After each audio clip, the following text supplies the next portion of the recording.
You are watching the Final Fantasy Entertainment and Podcast Network Final Fan TV. I am your host, the chosen warrior of hype, and joined with me is FFTV's Fire Fighter. What is up, Vinny? Nothing much. I had my birthday yesterday. I got to hang out with my family, so I couldn't ask for anything more for a birthday and journeying into my old age. Well, to celebrate your birthday even further, we have a great gift for you today. For this episode of Final Podcast, we have the voice of Roche from Final Fantasy VII Remake and the creator of the explosively funny radio play, Megaton Girl, Austin Lee Matthews. What's up? How's it going, everybody? Doing fantastic, man. I'm so happy to have you on the show. We've been wanting to have you on the show for a very long time. We've been trying to schedule it for like ages. Yep. We've been like every time you guys was like, "Hey, we're doing this thing. You want to be there?" And I'm just like, "Fuck, I'm already doing something that day." Shit. Like it always seems like our schedules just like never line up. And then finally, John reached out. He was like, "Hey, I just did an interview with Final Fan TV. You should reach out to him because they're a lot of fun." And I was just like, "All right, if John's saying I need to do it, then I'm going to be the one to make the first move." And so I reached out, and then we're just like, "Okay, we're scheduling it for this day," and I'm just like, "Cool, I am clearing that day. Nothing is going on." I love that interaction too. This is like the 10th time we've tried to schedule this. Right. Yeah. I mean, obviously, all the time I'm very understanding. I know you guys are super busy, and it's always like, hey, maybe let's keep trying. You know what I mean? Like, not a lack of persistence or anything. I don't want to annoy anybody, but the fact that you reached out to us was just, God, that meant a lot. Just be like, hey man, let's make this thing happen. And then like, I love that interaction, like you were talking about. You sent me a picture of your Google Calendar. It's like, looks like I'm all clear this day. Like there's nothing going on. So absolutely love that, man. Thank you so much for being here today. Either Austin is either he's really starstruck by me or he froze. So. Yeah, right. I was gonna say he's really good at sitting still. That is the. He's like, dude.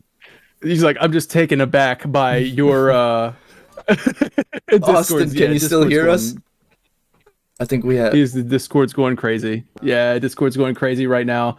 Hopefully you come back. There he is. Yeah, can you hear me now? Sorry about it. I can hear you now. Yep. I don't know what's going on with Discord, man. Discord's not even showing up on my screen. It just had me on the did you know? And I'm just like, Discord's having a fit. Because like like after I stopped talking, it was just like all of a sudden I hear, yeah, and that's why and I'm just like, and I look down and it just on the video connected your thing, face was just on the video connected, it was just red, and I'm just like, thanks, internet. So I'm not hardwired. Yeah, when I was like, right now. Oh man, that might be it. That might be it. Oh, that was like what we had with John. We had John last time John was on. He was like, "Hey, would it help if I plugged in the Ethernet?" I'm like, "Yeah, it would probably help if you plugged in the Ethernet." I find it so like charming and innocent when we have to help John with like technical stuff, like how to use Discord and how to like how the internet works and stuff. I had a really weird technical issue the other day where like it felt like I thought my computer was just like constantly just like lagging, and so I'm like, what the hell is going on? And like I'd move my mouse and it would like go, and then oh god, and I'm just like, what's going on? Oh like, man, do I need a new computer? Like, what's going on? And my friend said, oh, it might be the internet, so I plugged in the Ethernet and that didn't help, and so I'm just like, what's going on? And so I realized that my like 15-year-old wireless mouse is just finally bit the dust. I could do it. It's not that it needed new batteries. It was just dead. 15-year-old that for technology, man, that's ancient, you know. Oh yeah. It's like you're rocking one of those old I didn't even know we had wireless capabilities for mouse and keyboard 15 years ago. We did. just barely. That's it. That was the first iteration. It was the Wavebird mouse. Yeah, basically. Oh, all right. So Austin. Wow. Look, man, That brings me back. The Wavebird, right? Yeah. Yeah. Oh, man. That was the first time we were like, "Oh my god, we don't have wires going to our console. What is this?" You know what? Somebody said something the other day that really brought me back. They were like, "Do you remember LimeWire?" And I was like, "Yeah, I remember LimeWire. Of course I do." Have you ever watched Nakey Jakey's video about LimeWire? No. Oh my god, No. it's amazing. Like he talks about like the history of pirating music. And it's Which we insane. didn't do. We did not do that. Sure. Nobody Not here's at done all. that. No. Nobody here's Nobody's done that. No, we're. Yeah. That's crazy. Yeah, Nakey like Jakey. Huh? I have to check that out. Yeah, he goes to like the whole history of it and like even like talks about like how buck wild the lawsuit was that they like wanted him to pay like several $1 trillion. And it was just like, Oh wow. Whoa. Yeah, man. Yeah. That's crazy. I remember those days. Back when if you were to do something such as that, which no one did, it would take like 15 minutes to download like a 2-minute track. You know what I mean? Like, do you remember and those it might days? not even Like, be the track you wanted. Like Right. It was just like named. it might say Michael Jackson's Beat It, and you had like either it was like 50% chance of it being Beat It, and then a 25% chance of it being Eat It, and then another 25% chance of it being like something like from the Tourette's guy. Right. you Yeah. just like you're Yeah. hesitant to press that play button. Like you press the button and suddenly it's just like, oh, Bob Saget. Yes, the evolution of trolls. Oh yeah. Yeah. Remember downloading pictures and it would start from the top and it was just like like line by line the pictures just downloading and then somebody calls your house phone and it has to re-download because you got kicked off at AOL. Oh my god, dude. I was just remember watching- yeah. Go ahead. No, I was just gonna say I remember when like SmackDown versus Raw, like I really wanted to see the entrances. Like IGN would post the entrance to the wrestlers, and I would press play and then pause and let that thing buffer while I went to go eat dinner, come back down. It's just like a 2-minute video, you know. Yeah. I was going through recently. I decided to watch all of The Simpsons, and it's interesting to see like what a time capsule some of The Simpsons is, because there were jokes about broadband internet. Right. It was just like So I'm also watching through The Simpsons. It's like a timepiece. And I'm wow. on season 29 right now. woo. Yeah, and it's The Simpsons is Yeah. like, I remember seeing an episode where they were making fun of people who invested into Amazon stock because they were like, this is never going to go anywhere. And now look at Amazon. Oh yeah. Oh my god. Yep. The Simpsons is definitely like, it's crazy. if we were to take all the seasons of The Simpsons and put it in a time capsule, that's the only item you'd have to put They're into a time period capsule. pieces, man. Right. Yeah. Because they're always pop culture ish, you know, like they're always culture related, like pop culture related. So that's like a period piece. Like, so if you go back and you watch them, you kind of get that sense of, you know, like where Vinny, you were talking about how you felt old, man. Like we were around for the invention of the internet. You know what I mean? Oh yeah. I know, right?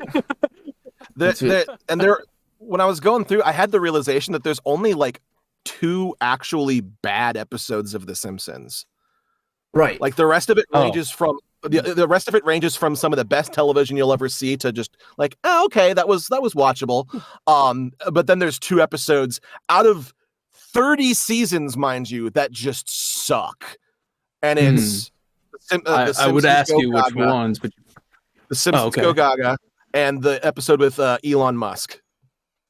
Oh, yeah. I remember really? that You one. did- Yeah, I hated that one. Well, that was more like Musk who a- killed Earth. That was like a 2-part episode, and like the actual weird. events of the episode had repercussions for later episodes too. It was like an really odd weird. choice. Yeah. My favorite episode of The Simpsons is in one of the earlier seasons where Homer explains why he has no pictures of Maggie. Yes, That's my like really favorite good one. episode. Daniel, as a father, I think you need to watch that episode because you'd probably love it more than me. It's like season 1 or 2 or something. I'll find the actual episode for you. I think it's season 2 or 3. It's definitely not season 1. Not season 1. Okay, The animation is too good to be season 1. Okay. Yeah. It was like season 1. I have to go back and check it.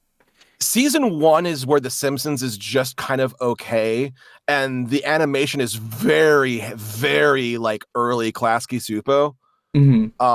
Where it's like really like, you know, like all the characters aren't like this, like that. But and then you occasionally you'll get Homer just going it just looks weird. But then like season 2 and 3 is where like the animation really like hits like the quality. But oh my gosh, like if I had to like pick like a favorite singular episode, that's really hard because I like a lot of them. I like Hurricane Nettie is very good. Where Ned goes berserk. he has my favorite line in the entire series in that episode, which is hostility iddly diddly ah hell diddly ding darn crap. You memorized it. Yeah, because like he's like they rebuild his house after a hurricane, and he's like polishing his glasses, and the lens falls out and breaks, and he goes, "Okay, niddly diddly diddly diddly diddly, they did their best, shoddly diddly diddly. It's okay, hostility iddly diddly, oh hell diddly ding darn crap. Can't you morons do anything right?" Fucking kills me every time. It's so funny. That That's one's fantastic. really good. I like all of the episodes. I like all the episodes with Homer's mom. Those are all really good. And Homer's enemy is also really freaking funny. Oh, is that the dude who works Hank at the Grimes. plant? Yes, Yeah, yes. Hank Grimes. Where he has the darkest ending of any Simpsons episode, where he's just like, "I can touch these wires and be fine because I'm Homer J. Simpson," and he like grabs the wires and electrocutes himself to death. Right. And then Homer's just asleep and he goes, "Marge, change the channel," and you hear Lenny go, "That's our Homer," as the casket's being lowered into the ground.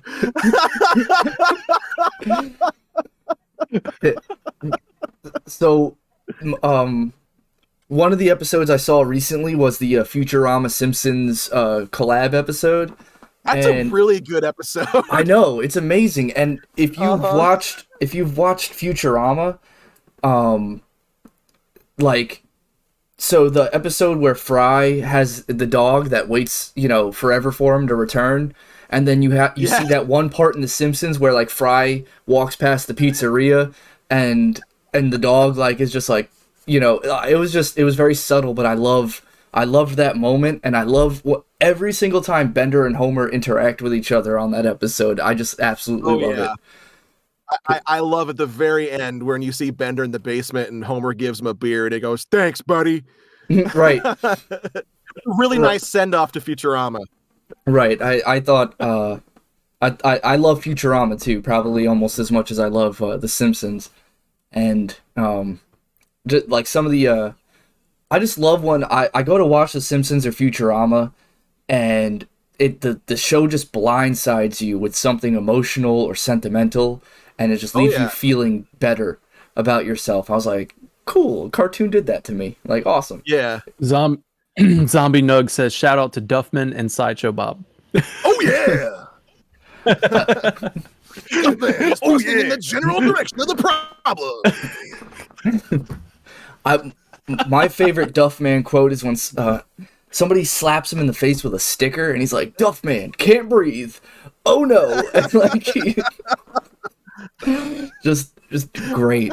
And so that was our Simpsons podcast. Thank you everybody for tuning in. We're going to talk about Simpsons all day if we don't move on. Stay tuned for our Final Fantasy VII podcast following our Simpsons podcast. Now return to Round Springfield. I guess I'll segue it back. to it, I guess. I don't know, or bring it back. But I don't care, man. Let's talk about anything and everything on this show. I'm just glad to have you here, man.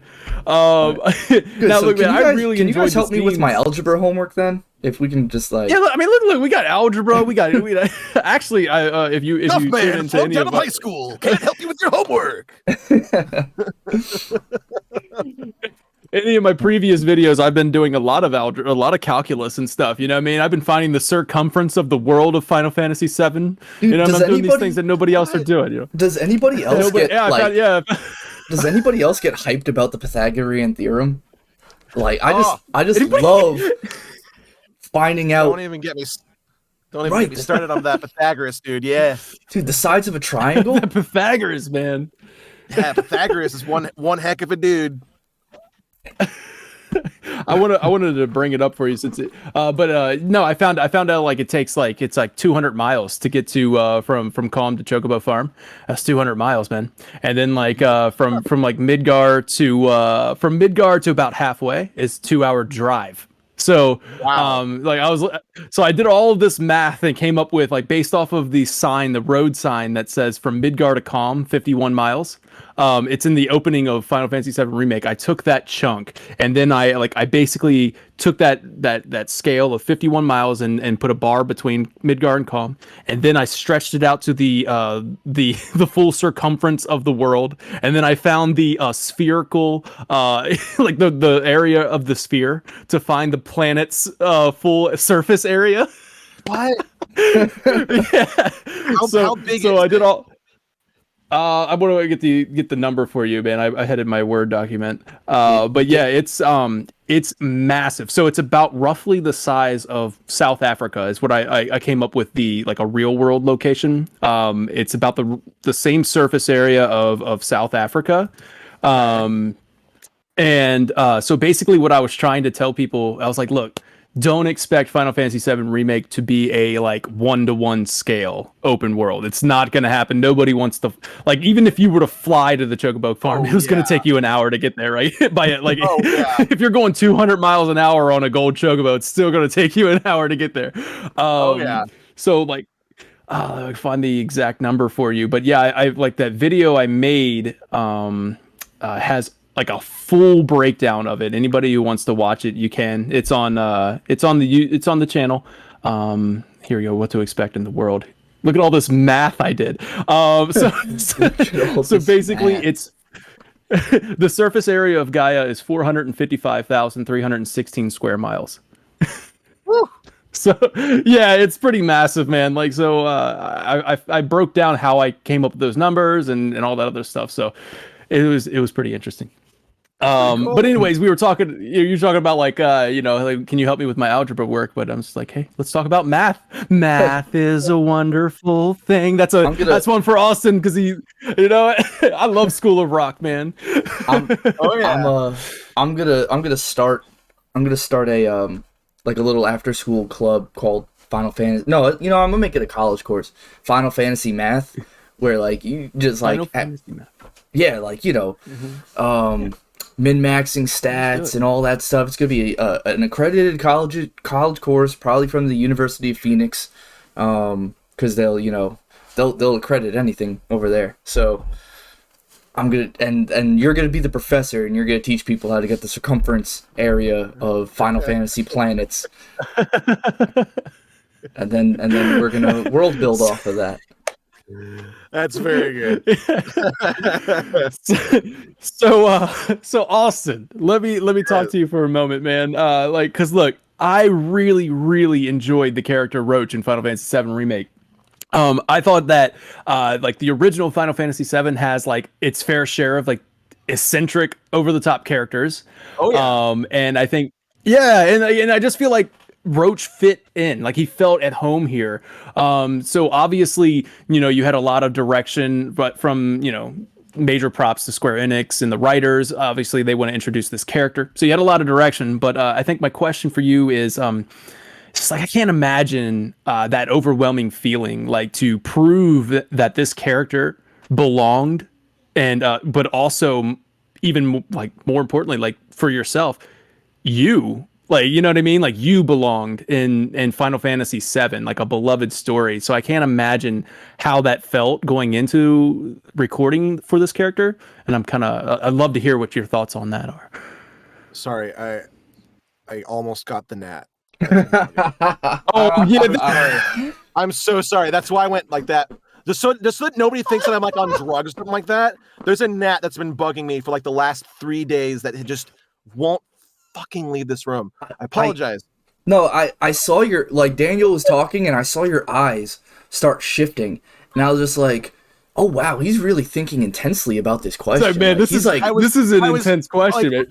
Like I'm doing my best to like concentrate on the question while I'm also just like, where is that motherfucker? We were talking Simpsons, we were talking Matt, everything was fun, and then I asked the Final Fantasy question. Right? He's just like, whoa, bro, this is intense. This is an intense one. Everyone in the chat's probably just like, is he high? I'm so sorry. Can you repeat the end of the question? Yeah, no problem. I got all of it except for the very end of it because I was just like, there you are, you motherfucker. Did you get it though? Don't know. No. All right. So chat, you should at least expect that a few more times for just a few for the rest of the podcast. Let me make sure I didn't. No, I didn't get him. I didn't. Okay. So basically, what I was asking you, man, is that this is fantastic. So like that feeling, because I couldn't imagine myself being set in this role, like hey, this is going to be a new character, introduced in Final Fantasy VII, and then in that just in itself, it's just an overwhelming like responsibility, right? To introduce this character, to do it justice, to do the writers justice, but also you, right? Like to like prove that you belong in Final Fantasy VII. I'm just kind of curious of like what your thoughts on that are. Yeah. It was really intimidating. Like seriously, like when I got the audition, they were very like they were vague and not vague about what it was because it was under a code name. But if you know Final Fantasy enough, it was just like you saw soldier in all caps, and I'm just like, and I'm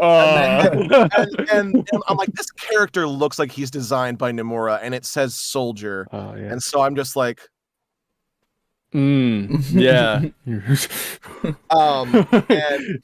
when my agent called and she was just like, hey, so you booked and she couldn't pronounce it right at first. She was like Roche, and I'm just like, oh, Roche. And she was just like, yeah. I was just like, cool, what do we do? And she was just like, yeah, like they're wondering if you come in like next week. And I'm just like, cool, great. And she's like, okay, cool, thank you so much. And then I'm like, yeah. And then she hung up, and I immediately broke down crying and like face planted on my bed and like screamed into my pillow because I was like, because I grew up, I didn't grow up with the game. I grew up with the characters and the movie. The characters were a big part of my junior high and high school experience because I played a lot of Kingdom Hearts, and I mean a lot of Kingdom Hearts. And I also I grew up with like a lot of old Flash cartoons. One of the earliest Flash cartoons I can remember is Final Fantasy VII, all about random battles by the legendary Frog, which is like the, oh, hello, Cloud. What are you up to today? Saving the world, did you say? Well, then I guess you have to learn all about the random battles. And like, it's got this bit in there where he says, and remember, Phoenix Downs don't always work. I'm looking at you, Eris. And Eris goes,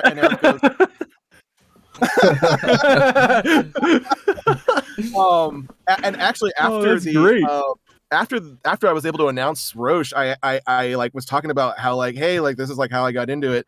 And the guy who made the video actually redrew a frame of the original video, like in his current art style, just being like, hey, I was inspired because this guy reached out. And I was just like, oh, that's so cool. That's awesome. I was just like, oh, yeah, it was cool seeing like a frame of it in his new style, because it was like how far this dude's come in like 20 years is like insane. But it was one, because like that's really like for the longest time, what these characters meant to me was like, it was that part of my childhood. Because I've always loved the characters, like especially like Cloud and Sephiroth. And then Advent Children came out when I was in high school. I went 2006 or 2007 in America. Yes. I think so. I'm pretty sure. Look it up.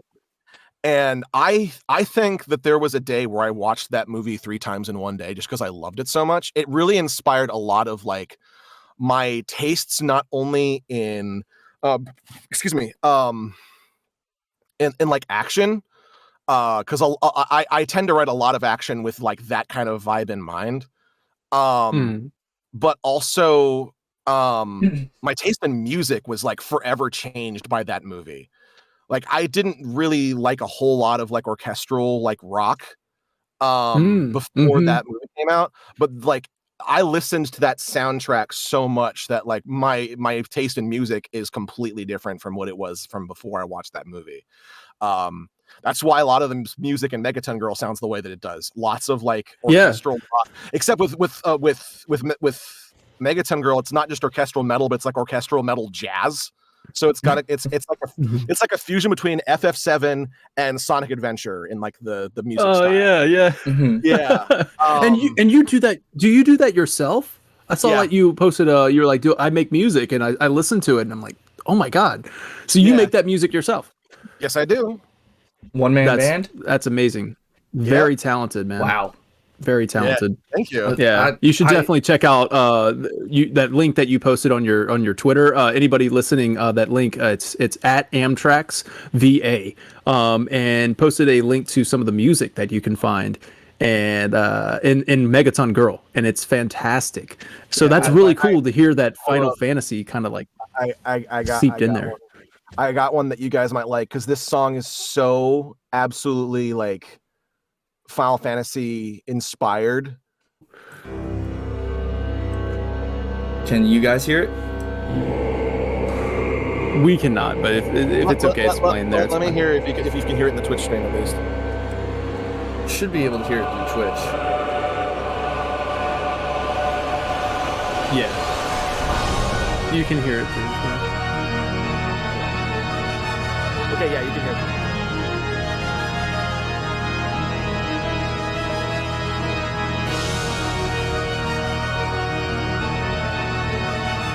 Kind of got like a it reminds me of Castlevania a lot, like that the wait yeah.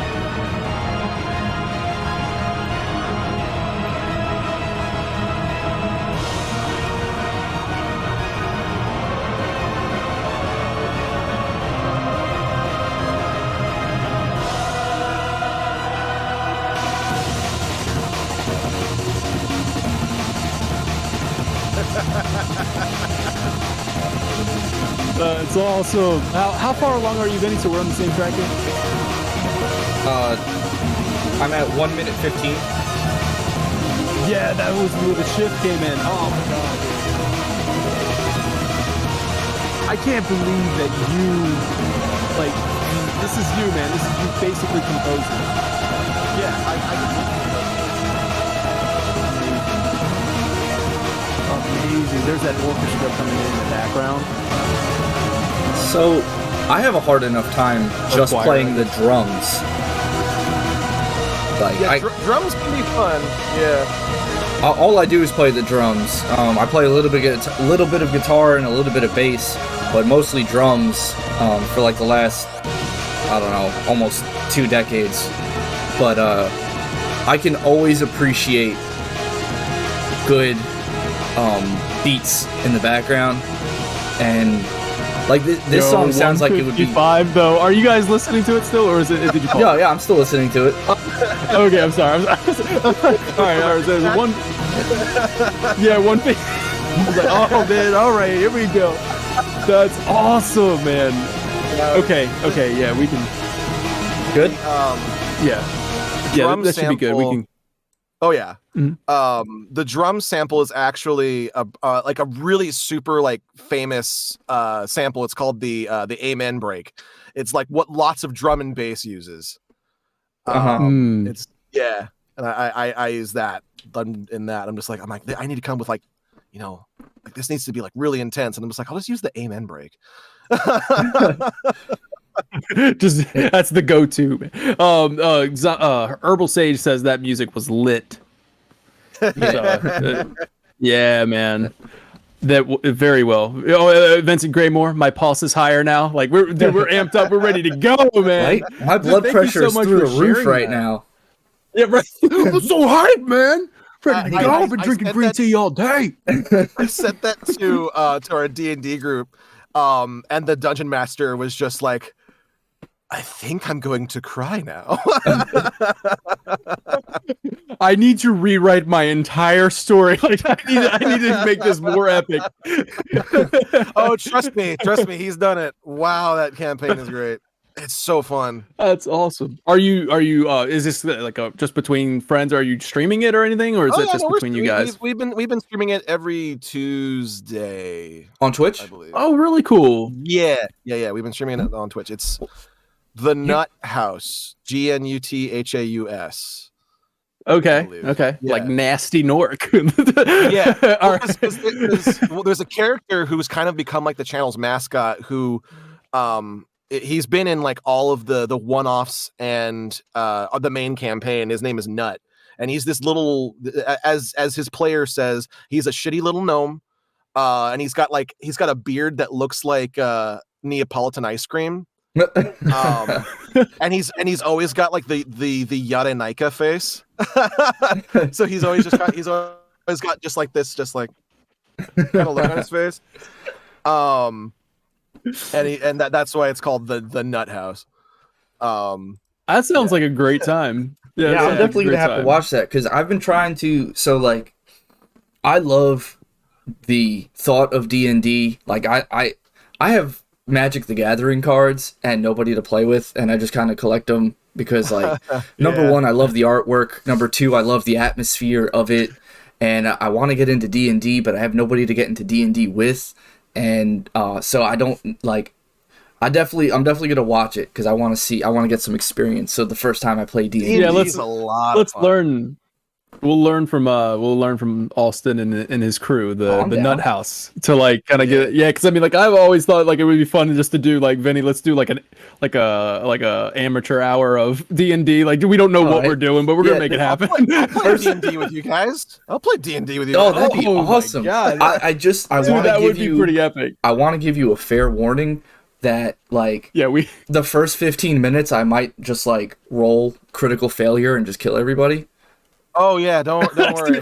Yeah, that happens all the time. Does it? Okay, I won't feel as bad. The very first roll I ever rolled when I was playing D&D was a nat 20, and so I was just like, nice. That's the game for you. You gotta explain. I don't know what that means. What is that? Wait. Let me try and explain to see if I'm right because I'm trying to learn D&D. So a nat 20, you rolled without any bonuses. You rolled a D20 dice. And you rolled it, and it landed on a 20, which makes it a nat 20. Am I correct? Yes, which means that it tends to be like if you're in a battle that is considered a critical hit, which means that depending on the DM, you either roll it again or you just double whatever the attack was. I guess. It's typically like when you roll for damage, I believe you roll twice or what you would if you would normally roll for damage. Okay. But it's like I said, it depends on the DM. Some DMs are just like, okay, yeah, it's just double damage. Which sounds boring. A good DM would make it interesting. A good DM. But crit 20s are like can be like insane, and they can also be horrifying if they're against you. Oh yeah, I can imagine. Oh yeah. We had an enemy roll a crit 20 against us last week, and we were just like, like, this is gonna. Did suck. You see? Did you see Jack Black was on one of the G4 Dungeons and Dragons? Really? I thought, yeah. I was trying to watch a little bit of it just to get a better idea. But that was pretty funny with Adam Sessler and Jack Black being on. Like, it's just so fun. Oh, I bet Um, that's yeah. some fun energy. Yeah. Yeah. I haven't thought of Adam Sessler in like 15 years. Holy cow. Yeah. I'm Wow. happy to see G-Force coming back, man. Adam Sessler Mhm. and even Kevin Pereira are coming back, so that's cool. They've got some good talent this time around.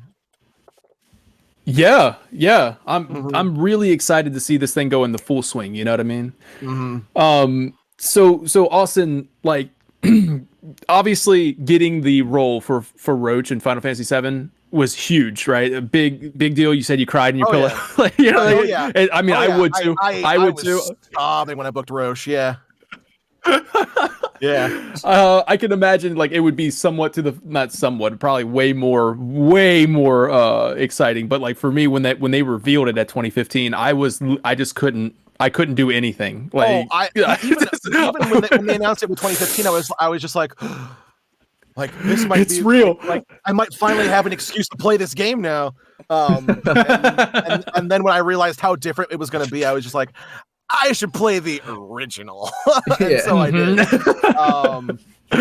And I love the original. Like I might stream it at some point because I love the original so much.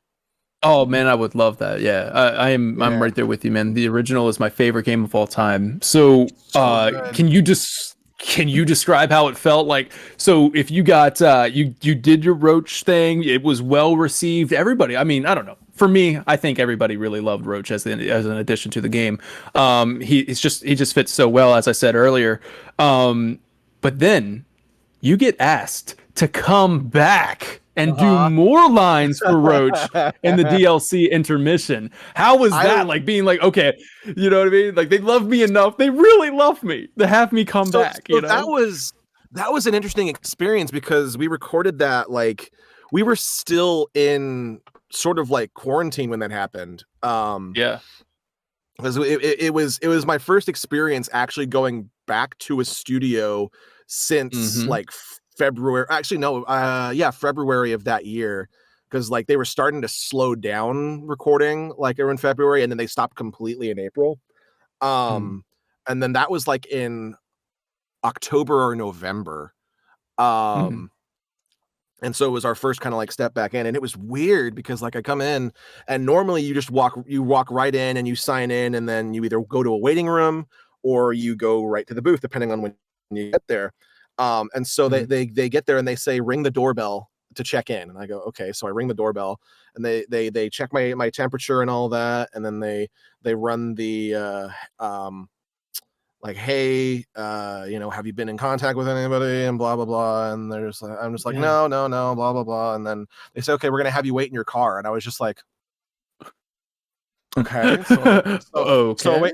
I wait in my car, and about 10 minutes before the session starts, they call me back, and they're just like, hey, just so you know, if you need to use the restroom, it's right over there, and the restroom, I should have taken a picture because it said sanitized for use by Austin Lee Matthews only.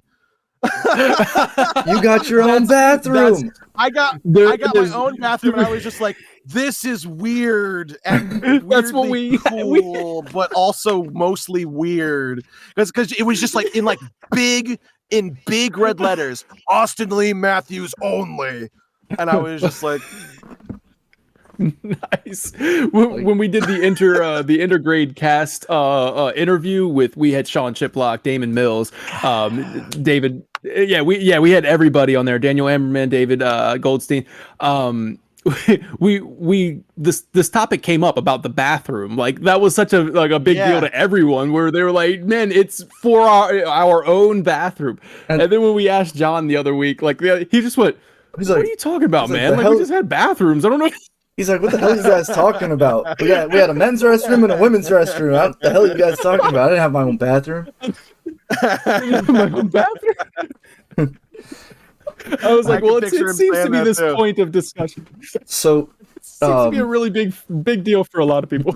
So, you don't have to say like specifics, but Austin, do you live in or like near a city, like a major city? Yeah. Okay, because So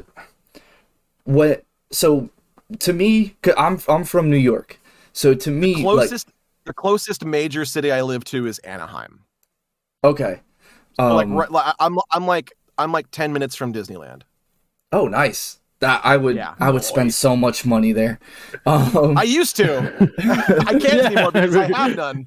I have no money, so I can't go to Disneyland anymore. I basically grew up at Disneyland because my grandma worked there for 26 years. Oh wow. And so I could get in for free, and so I would like spend so cool. I would spend weekends and summers at Disneyland, basically. That's and it like I know that park like the back of my hand now. And then I ended up working at Build-A-Bear in downtown Disney until they closed it when I was in when I got out of college, because I worked at college when I was there. But then afterward, my first like non like, you know, I get this job because I work on campus. But the first like I guess real job I ever had was working at Build-A-Bear. So then I guess you're kind of with me on this then when I say I'm just kind of waiting for Disney to buy out Square so that they can build. I don't want that. But I actually don't want that. At least a co-op or something so we can get like a Midgar park in Disney World. I would want like there to be very specifically a land that looks like Twilight Town. Oh, okay, from Kingdom Hearts? Mm-hmm. That would be so cool. Like Twilight Town or Bastion, that would be cool. Hollow Bastion, that would be cool too. Hollow Bastion would be, I feel, a little bit harder to nail down just because of how esoteric that's true. It is. Right, it's like I think MCS. I think painting. Twilight Town with the big clock tower would look pretty rad, dude. That would be cool. When they did the Kingdom Hearts VR experience, I was like, oh, that's cool. Like when they released the Twilight Town bit, I actually, because it puts you seated right there on the edge of the clock tower, and like normally I would have been like, okay, I don't like this, but like the moment that like they popped us in there and I realized where I was, I started crying. Yeah, man. Because Twilight Town is so like deeply important to me that I was just like, I don't know how to process this. I'm really high up, but also isn't like Axel like trying to give you like a sea salt ice cream? Axel and Shion are like they're like right here. And I'm just like, you're here and you're here and I have an ice cream.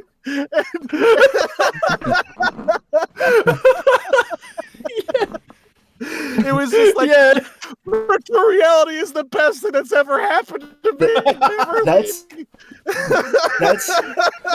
That's kind of like how I was with the Avatar ride. Have you gone on Avatar yet in Animal Kingdom? Oh, I haven't. So no, I haven't been to Florida in 24 years, I think. Wow. Oh wow. So Avatar blew me away so much that it was probably the single-handedly like the best experience I've ever had. Oh wow. Like it was well further than that. Like it was Oh really? It was mind-blowing. Just how realistic the VR was, because it was like the 4-dimensional VR type thing where you're on the ride and you're on the back of one of those flying creatures. And you like even the bike that you're sitting on, because you know the ride Soaring, where it's like it moves to make it feel like you're flying and everything. So the bike that you're sitting on, and then the screen surrounds you, and the bike goes out to where you're like just free floating in the middle, and you're supposed to be sitting on the neck of this like giant bird thing, and the bike actually pulsates in between your thighs to mimic the bird like breathing. And oh wow, like weird. Like it's weird. Even when you get to the beach, it's like spraying like ocean mist on you, and like it's shooting smells at you, and everything just looked like I literally felt like I was free falling 1,000 feet in the air just because of the way the ride was moving, and you're just like moving a little tiny bit, and the VR experience was just amazing. And I was like, there are so many things I can think of that would benefit from this type of experience, like Godzilla fighting King Kong. That would be interesting. While you're in one of those like fighter jet things, like flying around them fighting, or like being in Final Fantasy, like flying on the airship fighting Ultima Weapon. those theme parks are really missing out. You've got Soarin' Over California. Where's like Soarin' Over the Moon?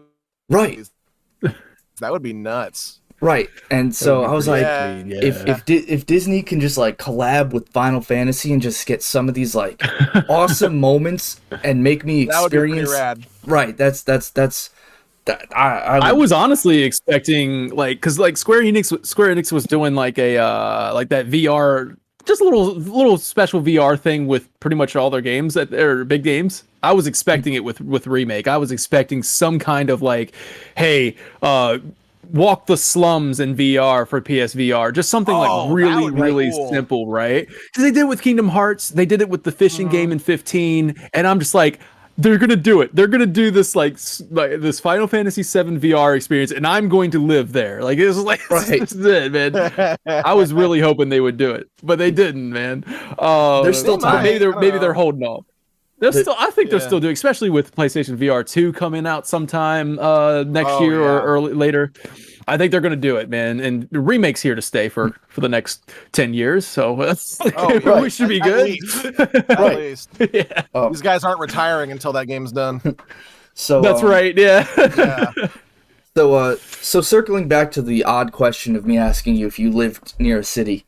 Yeah, look, we're just getting details slowly. It's like those Facebook scams. Hey, what's the last four digits of your social? Right. This is what it's like when you have an interview with me, is that I derail everything. Which is perfectly fine, because we also derail everything. So we're going to derail your derail into a further derail. This was expected from the voice of Roche. You know what I mean?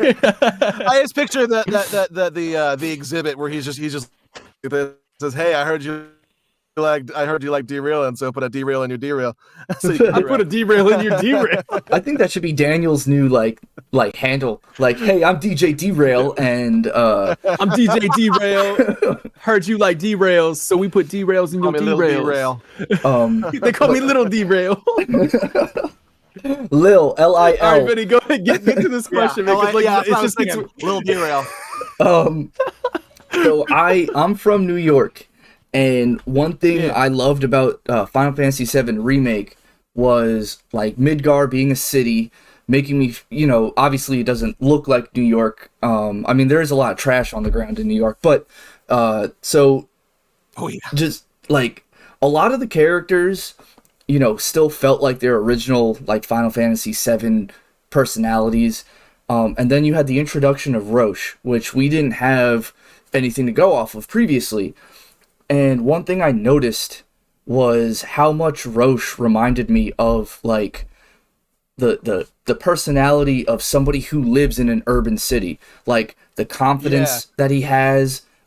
He's you played D&D, so Roche to me is like chaotic neutral. He is absolutely.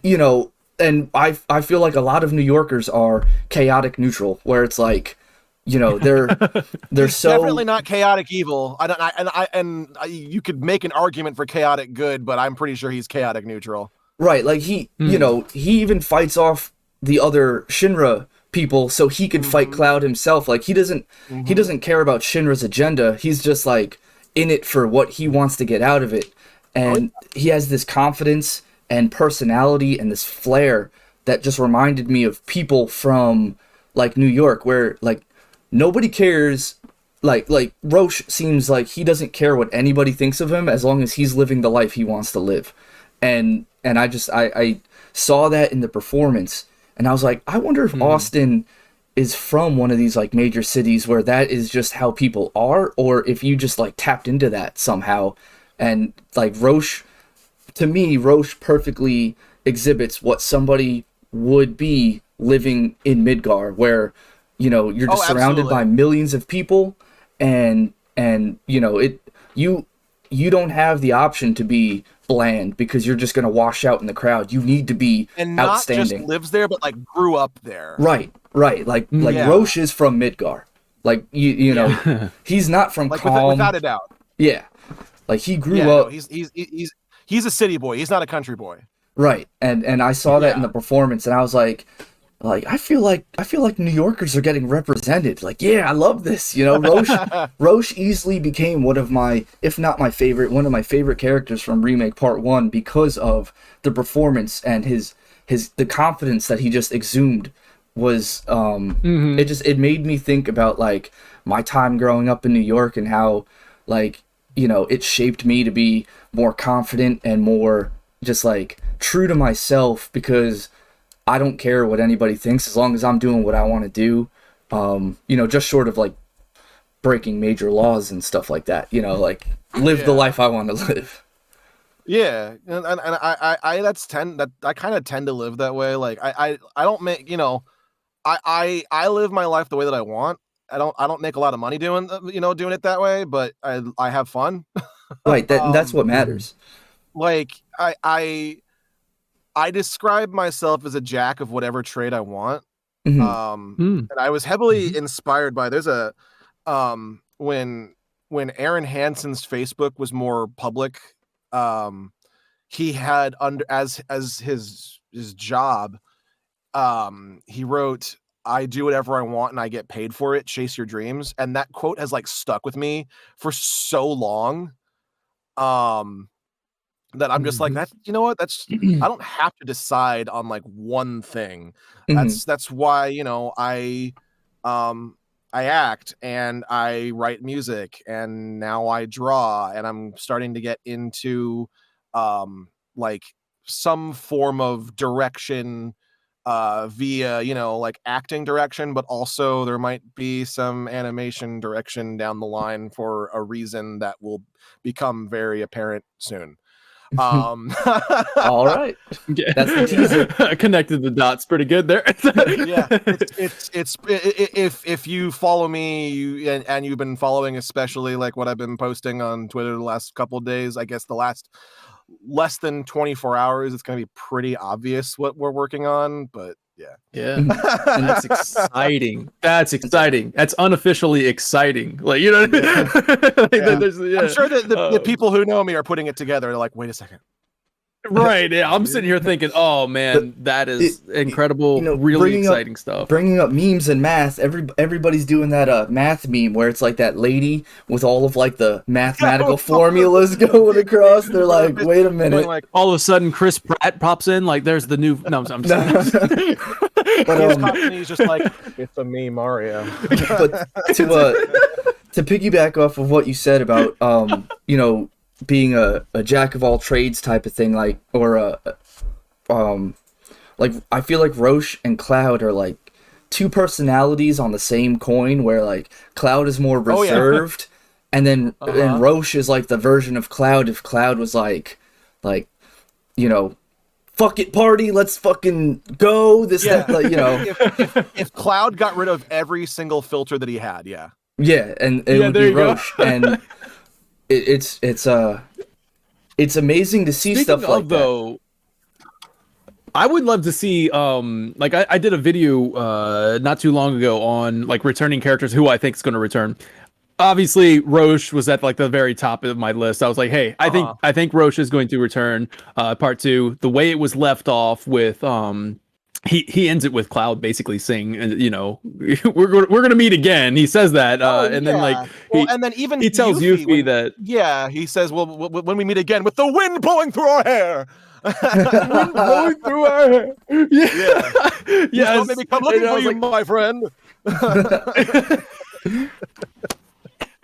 But yeah, we were like, with all that said, like, I mean, with the wind blowing through your hair, it made me get to thinking. I was like, man, what if he's like foreshadowing? He's telling Cloud like there's higher heights for us to reach. The wind's gonna blow in our hair, and I'm like, what if? How cool would it be? And I don't know if you can chime in on any of this stuff, but like if in part 2, like, what if?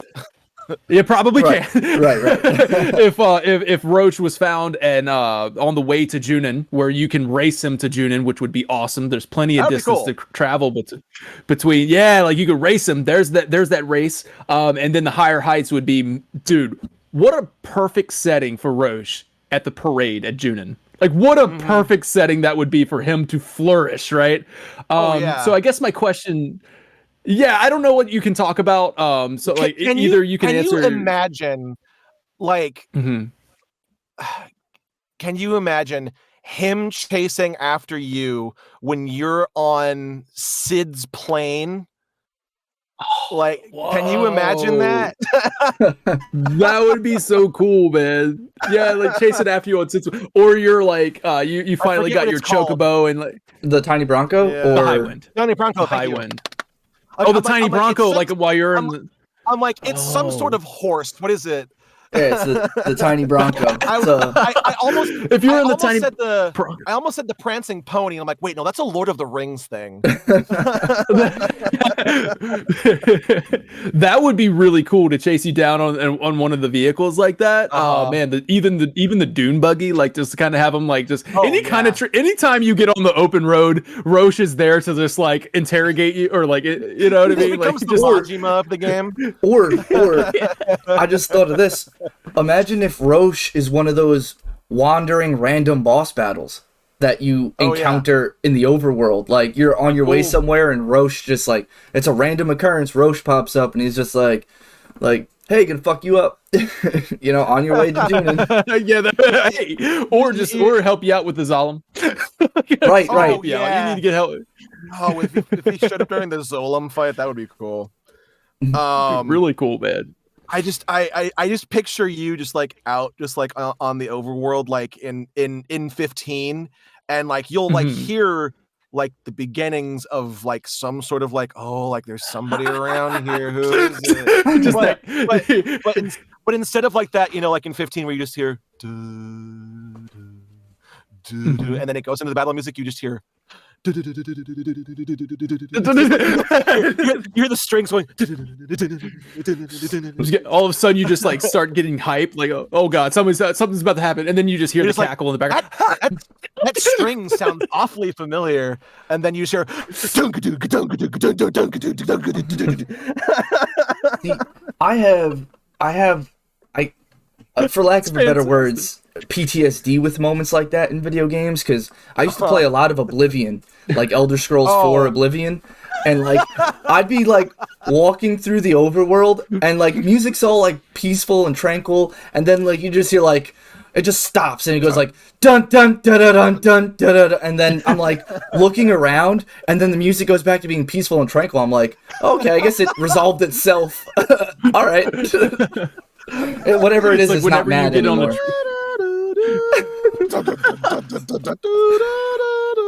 It's like, where's the wolf? Right. And then it turns out to just be like this mud crab that's taking a very long time to make his way to me. There was a video where it was like you know, I just beat Alduin or whatever the final boss of Skyrim is, and then just the Dragonborn just like and then you hear like this like rave music and everyone's just like, what's going on? And then it just shows like an army of mud crabs just going like. Have you ever watched those like Oblivion in real life videos where like it's like Stop. real? You Yeah, violated the law. Pay the quarter car. I'm gonna serve your sentence. I like the one face plants into the pool. right. I like the one where he like puts the poison apple on the guy's tray and he takes a bite and he's sitting there and he's like, ugh, ugh, ugh, and just like dies. Those I are love the one where the guy he like walks into a room and there's like a bunch of chairs. yes, and that's he my just favorite one. Walks and just pushes all the chairs away and then goes, "Have you heard of the High Elf?" Yep, he looks at you and then he does the thing in all Bethesda games where he's looking at you and then he turns and he's still looking at you and then he's walking and still looking at you, just pushing all of the chairs out of the way to get to one chair and he sits down in it. And the abrupt facial expressions where he goes from this to Yeah. let me tell you about the thing. Oh man, Bethesda games. Yeah. Oh man. Alright, so we effectively derailed this again. Yeah. I love it. We're gonna actually probably bring the podcast portion of this show to a close with one more question that I want to ask you, and then we're gonna move on to a really cool segments that we have. We have two segments. We're gonna actually watch Roche scenes with Austin Matthews, as he's going to add some commentary over top of those, and maybe share some behind the scenes. That's coming up next. And if you're watching this live, then stay tuned. If you're watching this on YouTube, you're gonna have to find that in a separate video. So here's the good luck. No, so here's a final question for you, man, because you have this radio play, Megaton Girl. It's very important to you. It shines through in your tweets, and it's just I absolutely adore what you're doing with it. It's fantastic. For anybody willing to check it out, wanting to check it out, you can find it at megatongirl.com/episodes. If I'm correct, like all three episodes are on, right? There's three.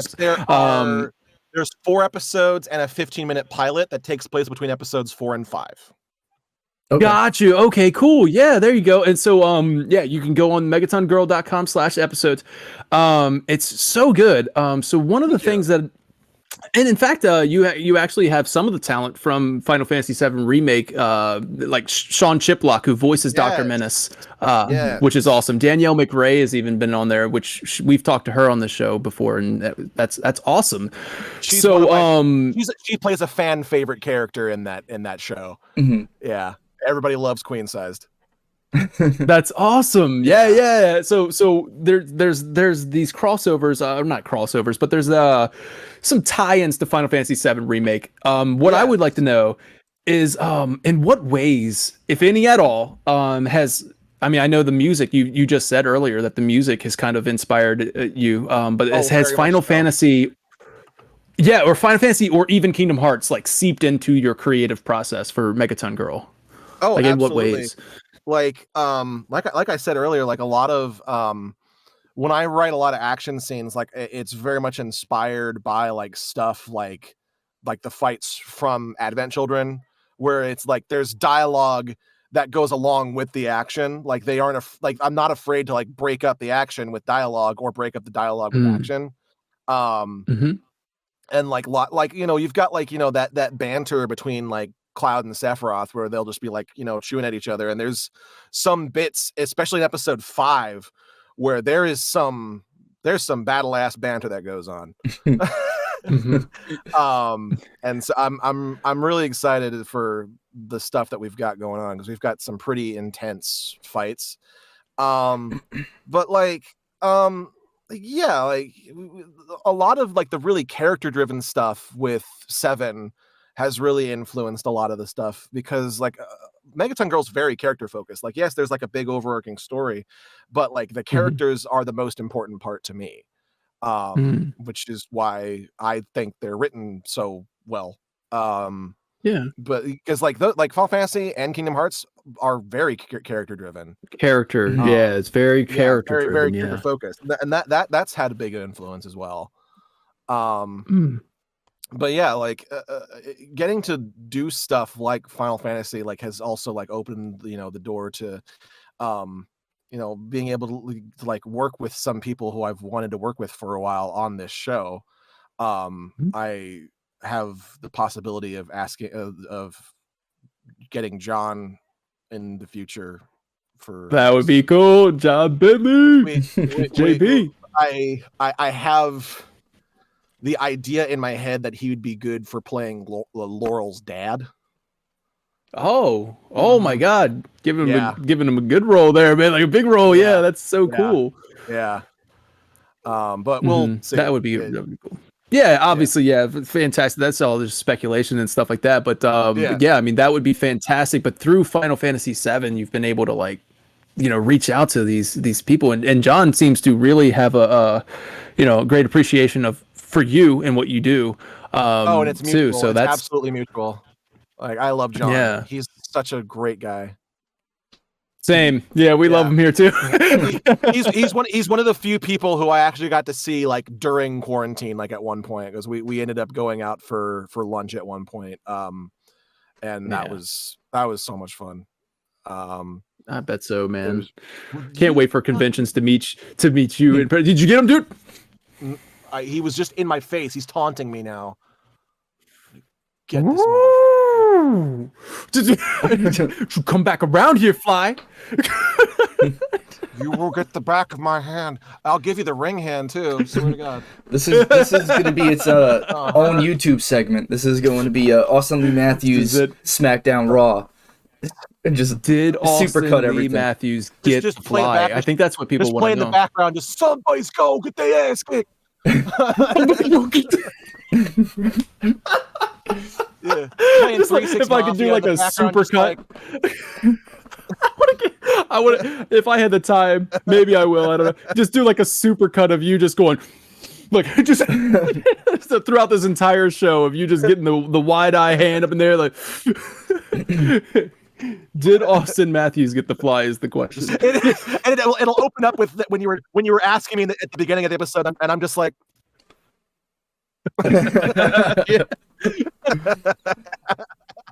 You have as he's doing the shifty eye thing, you have like Macho Man Randy Savage's like theme song like playing in the back, and you just have like, oh yeah, brother. I'm gonna fly. You ain't gonna get past me. You ain't going nowhere. Oh yeah. Did you do the I voice? got you for 3 minutes. Did you do the voice for the mod for Fallout 4's Randy Savage Deathclaw? Because that sounded like perfect. Like when the oh my god, you know what? You need to do Bethesda mod voiceovers too. Like there's a video of somebody spawning like 30 Randy Savage Deathclaws in Diamond City, and the Diamond City officers are fighting them, and you just see them all like turn the corner. Well, you literally like there's like one part where all you hear is oh yeah, oh yeah, oh yeah, oh yeah, oh yeah, oh yeah, as they're like turning the corner. All these Deathclaws are just going oh yeah, and like smacking these people like into the sky. Oh man, my favorite one of those mods is it came up in an episode of Steam Train where they've got all these things. They've got the Randy Savage mod and like all of these like over the top ones, and then it gets to my favorite one, and it's not a visual one; it's just audio. And he's like teaching him how to do the very first like dragon shout, and he goes, "Look." She shouts, and it's just a fart. And it just kills me every time. Like in, I had the go ahead. I had the Randy Savage dragon skin mod for Skyrim, and I was like walking through. It is because like I went maybe like 45 minutes without encountering a dragon, and then I was like, I guess did the mod not work? And like I'm walking through, and I just hear. Like in the distance, I just hear like the music changes, and then I hear, "Oh yeah," and I'm like, "Uh-oh." I'm like, "Oh no, it can't be." The cream always rises to the top. For Hoo Hoo Boo Boo, who is just now tuning in, here's what you missed. I asked a Final Fantasy question. We went to Simpsons for a while. I asked another Final Fantasy VII question. We went to Randy Savage somehow. This has just been a roller coaster. Usually I go to Barry White. I don't usually end up in Randy Savage. I usually go, "Hi, this is Barry White. Paul Quinn College cordially invites you this Friday, Saturday, and Sunday, May 8th, 9th, and 10th to the first fucking thing." See, I have a friend. He so he told me I need you to do the opening.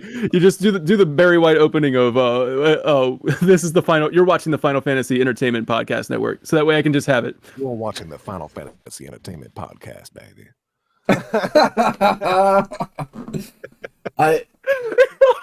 I have this one friend. So I watched Dragonheart recently the other night, and that's the movie where Sean Connery does the voice of a dragon. And my friend does Sean Connery's voice perfect, and he also does Gary Busey's voice perfect. So I was like, God, yes. I was like, can you do Sean Connery's lines from Dragonheart, but in Gary Busey's voice? And he was like, sure. I just need to look up so he did all of Sean Connery's lines as Gary Busey, and then he went off on a tangent talking about how he was like my first act as president is I'm gonna wage war on the moon. damn Lunarians, like as Gary Busey. So that's what sparked me to think like, wow, I would have really enjoyed Red 13, but as Gary Busey, like if Red That would be 13, funny. yeah, Or even like Carl Weezer. or what's his name, Andrew Godfield. For you, nothing more. Could you imagine Red 13 is what's his name, Andrew Godfield or Gilbert Gottfried. Oh God, Gilbert Gottfried? oh That's my it. God, Godfrey. I am what you see before you, nothing more. I am the son of Seto. Oh man, Jesus Christ. this is you have a very large repertoire of voices behind you, That's how Austin. I got started. I got started doing impressions. Well, you Great. it's almost as if we God, have like so many have- guests on this episode right now. Yeah. Well, we have so much more to keep this thing going. We're gonna do we're gonna watch a scene, Yes. watch scenes Solitary. of Roche with Austin. That's coming up. If you're watching live, once again, stay tuned. If you're watching on YouTube, check out the separate video. But thank you so much. We're gonna conclude the final podcast. Thank you, Austin, for your time, for being for